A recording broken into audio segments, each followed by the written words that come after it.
উচ্চ মাধ্যমিকে প্রথম আলিপুরদুয়ারের অভিক দাস পেয়েছে ফাটাফাটি নম্বর।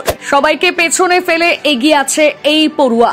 দেখুন কত নম্বর পেয়েছে এই ছাত্র। সদ্য প্রকাশিত হলো এই বছরের উচ্চ মাধ্যমিকের রেজাল্ট। ইতিমধ্যেই সাংবাদিক বৈঠক করে 2024 সালের উচ্চ মাধ্যমিক পরীক্ষার মেধা তালিকা সামনে নিয়ে এসেছেন উচ্চ মাধ্যমিক শিক্ষা সংসদের সভাপতি চিরঞ্জীব ভট্টাচার্য। তিনি ডিক্লেয়ার করে দিয়েছেন 2024 সালে উচ্চ মাধ্যমিকে কে প্রথম হয়েছে তার নাম। 2024 সালে উচ্চ মাধ্যমিক পরীক্ষায় প্রথম হয়েছে আলিপুরদুয়ারের ম্যাক উইলিয়াম হায়ার সেকেন্ডারি স্কুলের অভিক দাস। তার প্রাপ্ত নম্বর 496। সকলকে ছাপিয়ে সেরার সেরা স্থান দখল করেছে এই পড়ুয়া। উচ্চ মাধ্যমিক শিক্ষা সংসদের তরফে জানানো হয়েছে 2024 সালে উচ্চ মাধ্যমিকে পাশের হার 90% ঠেকেছে, যা গত বছরের তুলনায় অনেকটাই বেশি।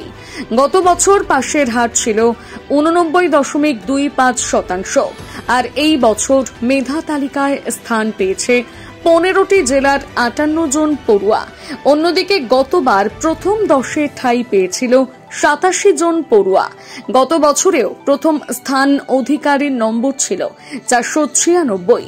এই বছরেও অভিক দাস নামক যে পড়ুয়া প্রথম স্থান অধিকার করেছে তার প্রাপ্ত নম্বর 496। 2024 সালে সায়েন্সের পাশের হার 97.19%, কমার্সে পাশের হার 96.08%, আর্টসে পাশের হার 88.02%।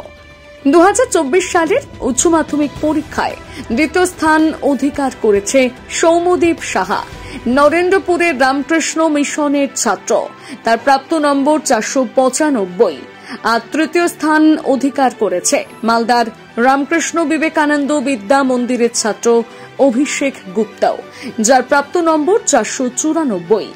যে সমস্ত পড়ুয়ারা উচ্চ মাধ্যমিকের রেজাল্ট দেখতে গিয়ে সমস্যার সম্মুখীন হচ্ছে, তারা উচ্চ মাধ্যমিক পরীক্ষার রেজাল্ট দেখার জন্য যে সমস্ত অফিসিয়াল ওয়েবসাইট রয়েছে সেখানে গিয়ে সহজেই রেজাল্ট দেখতে পারবে।